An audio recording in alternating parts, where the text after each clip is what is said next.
Сәлеметсіздер ме? Бүгінгі сабақтың тақырыбы тема Байқоңыр космодром.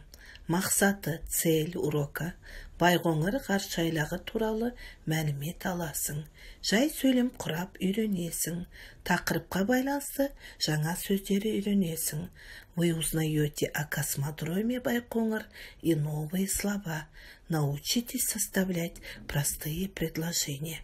Балалар, бүгінгі сабақта менімен бірге Байқоңырды аралайсыңдар. Байқоңыр ғарыш айлағы қай жерде орналасқан? Байқоңыр ғарыш айлағы қай жылы ашылғанын білесіңдер. Жаңа сөздерді үйренейік. Новые слова. Зымыран, ракета, жер серігі спутник, сынақ испытание, кеңістік пространство. Ал енді мәтінді тыңдайық. Ғарыш айлақ. Байқоңыр ғарыш айлағы Қызылорда облысында орналасқан.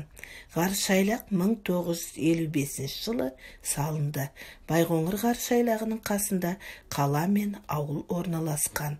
1957 жылы Байқоңырдан алғашқы зымыран ғарышқа ұшты.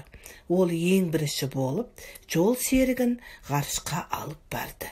Байқоңырдан Восток, Восход, Союз, Прогресс деп аталатын ғарыш кемелері ұшырылды.